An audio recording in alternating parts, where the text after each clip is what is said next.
साया की वादी में से मेरा गुजर हो, मैं किसी बला से नहीं डरूंगा, क्योंकि तू मेरे साथ है। तेरे आसा और तेरी लाठी से मुझे तसल्ली है। तू मेरे दुश्मनों के रूबरू मेरे आगे दस्तरखान बिछाता है। तूने मेरे सर पर तेल मला है, मेरा प्याला लबरेज होता है। यकीनन भलाई और रहमत उम्र भर मेरे साथ साथ रहेंगी और मैं हमेशा खुदाम के घर में सुकूनत करूंगा। खुदाम के कलाम पढ़े और सुने जाने पर उसकी मेहरबानी से जो मुंह बंद रहे और उन्होंने ये नहीं कहा कि खुदाम का शुक्र हो, मैं फिर से ये कह रहा हूँ, आप बाबुलंद आवाज ये कहिए कि खुदाम का शुक्र हो। Thank you. मेरे लिए ये बड़ा अहम मकाम है बैठिए बेटा कि मैं आज आपके साथ खुदा के इस कलाम को सीखूंगा। मैं सिखाने के लिए नहीं आया, मैं सीखने के लिए आया हूं। और आज मैंने चॉइस किया, मैंने पसंद किया कि मैं इस बात को सीखूं, खुदावंद मेरा चौपान है, मुझे कमी ना होगी।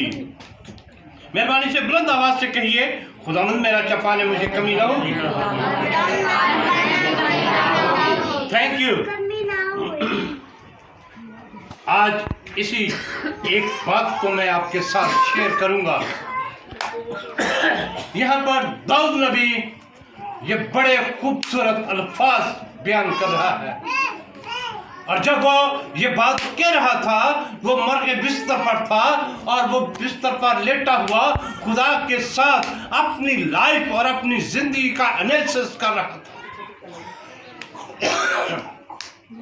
वो सोच रहा था कि कब कब खुदा ने मेरी मदद की है, मैं कब कब इस दुनिया के जंजाल में गिर गया, मैं कब कब मुसीबतों में पड़ा, और फिर कब कैसे खुदा ने मेरा हाथ थाम लिया और खुदा ने मुझे उन मुसीबतों से रिहाई बख्शी।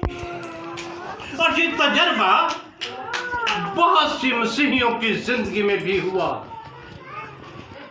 क्या आपकी जिंदगी में ये तजर्बा हुआ कि आप कभी बीमार हुए और आपने दुआ की और आपको शिफा मिल गई? आप कभी किसी मुसीबत में पड़े और खुदा ने आपकी मदद फरमा दी?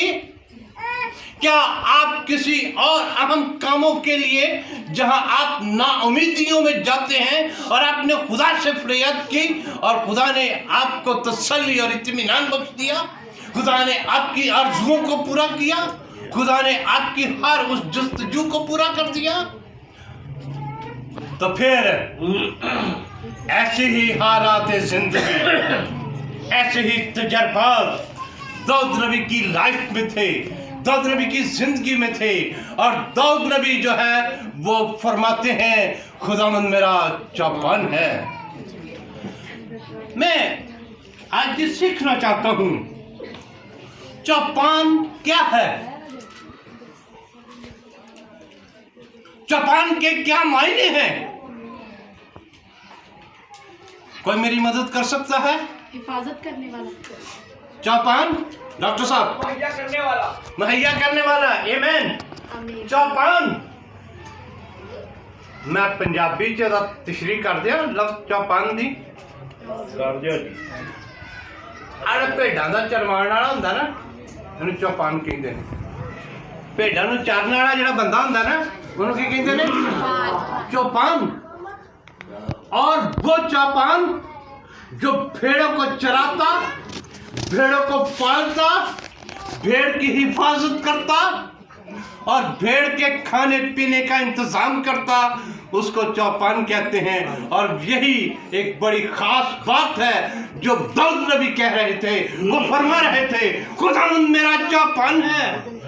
यानी खुदा मुझे खाने को देता है, खुदा मेरी हिफाजत करता है, खुदा मेरे साथ रहता है, वो हर तरह से मेरी मदद फरमाता है। और यही बात दाऊद नबी फरमा रहे थे, क्योंकि उसकी लाइफ मुसीबतों और परेशानियों में गुजर गई। वो जंगजू इंसान था, वो जंग और जदल में रहा, वो हमेशा खुदा के लिए तलवार खींचता और वो फना फिल्ला करता दुश्मनों को। और आप जानते हैं कि वो लड़कपन में ही था जब उसने बड़ी खूबसूरत जंग की। मैं आपको याद दिलाना चाहता हूँ, वो लड़कपन में था और एक बहुत बड़ा जाति जूलियत बनी इस्राएल के लिए लड़ने को निकलता था, और वो बनी इस्राएल के खुदा को गालियां देता था, वो उसको बुरा भला कहता था। वो कहता था, और इस्राएलियों बताओ मुझे कहाँ है तुम्हारा खुदा, निकलो और मैं तुमसे जंग करना चाहता हूँ। वो जाति जूलियत था, और किताब मुकद्दस कहती है वो बहुत बड़ा दलेर जवान आदमी था। और ये दाऊद नबी अपने भाइयों का खाना लेकर उन अपने भाइयों की सफ आरा, वो जो लाइन बनी हुई थी जंग करने वालों की, वहां खाना देने के लिए गया। और जब जाति जूलियत ने बनी इस्राएल को ललकारा और उनके खुदा को बुरा भला कहा, तो दाऊद सुन रहा था कि ये क्या कहता है। उसे गैरत आई, उसे गुस्सा आया और उसने कहा, ये कौन होता है जो मेरे खुदा को गालियां देता है, मैं इसको फना फिल्ला करना चाहता हूं। और फिर वो उससे जंग करने के लिए तैयार हो गया। आप जानते हैं उसकी जंग बड़ी खूबसूरत थी, उसने बड़े खूबसूरत अंदाज से जो है जंग की। डॉक्टर साहब व्याख्या, वो वहां से भागा और वो दरिया के किनारे गया, और वहां से उसने चिकने चिकने पत्थर उठाए और उसने उसको गलेल में रखा, और फिर उसने उस जाति जूलियत को ललकारा। उसने कहा, आ मैं तेरा मुकाबला करने के लिए आया हूं। जाति जूलियत उससे कहता है कि तू एक गलेल लेके मेरे पास आया है। लेकिन याद रखे, जब उसने गलेल घुमाई और पत्थर को छोड़ा, तो खुदा ने उस पत्थर में इतनी पावर और ताकत रखी और उसमें इस कदर निशाना बनाया कि वो जाति जूलियत के माथे पर जा लगा। और जाति जूलियत वहां थाम से गिर गया और दाऊद नबी भागा और उसी की तलवार से उसको कत्ल कर दिया। आमीन। ऐसे ही हुआ, ऐसे ही। और जब ये सारा मार्का रही, पूरी जंग का नक्शे पूरा, जब दाऊद नबी अपने बिस्तर पर लेटा सोच रहा था और वो देख रहा था किस तरह से खुदा ने उसकी मदद की थी, तो वो जो कहता है, खुदावंद मेरा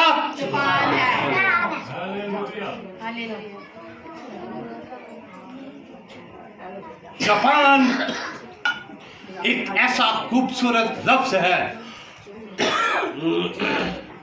वो अपनी भेड़ की हिफाजत करता है। कैसा जापान होना चाहिए? आप इस वक्त मेरी मदद करें, हम कलाम सीख रहे हैं। क्या हमें यीशु मसीह ने क्या कहा है? यीशु मसीह ने क्या कहा है? अच्छा चरवाहा मैं हूं जो अपनी, उसने कहा है तुम मेरी भेड़े हो। और फिर हम कह सकते हैं कि खुदावंद हमारा जापान है। कितनी बार हम कहते हैं कि खुदावंद हमारा जापान है। जापान कैसा है? जो तो भेड़ नूं भुख लगी होवे ना, उदो ध्रू ध्रू के पानी के कोल लै जाए तो गोते दे दे के आखे पानी पी पी पानी। उसको भूख लगी हो और फिर उसको सब घास पर ले जाए और उसे गर्दन से पकड़ पकड़ के कहे खा खा खा खा। उसको बुखार हो जाए और फिर उससे कहे कि तू ना कुछ खानी है ना कुछ पीनी है, दस मैं तेरे ना करा कि चल फिर हम फलानी जगह से तो डंडे मार मार के उन्होंने आके चल उसका कान खिंची फिरे, तो फिर वो कैसा चौपान है? वो गुड चौपान नहीं है, वो अच्छा चरवाहा नहीं है। अच्छा चरवाहा क्या करता है? यीशु मसीह कहते हैं वो अपनी भेड़ के लिए क्या करता है? जान दे देता है। और मेरे यीशु मसीह ने ऐसा ही किया, उसने अपनी भेड़ों के लिए जान दे दी। और इन अयाम में हम याद करते हैं यीशु मसीह ने हमारी खातर 40 दिन तक फाका किया। उस फाके को हम याद करते हैं। कलीसिया में बहुत कुछ याद किया जाता है, हम उसको सेलिब्रेट करते हैं, उसके फाके को हम सेलिब्रेट करते हैं। और बहुत सारे लोग इसकी एक्सरसाइज करते हैं। और बहुत सारी कलीसियाओं ने तो ये मुकर्रर किया हुआ है कि भाई एक शाम खाओ तो फिर दूसरे शाम जाके खाओ। हालांकि मैं माफी के साथ, मिन्नत के साथ मैं किसी को बुरा नहीं कहता। ये 40 अय्याम जो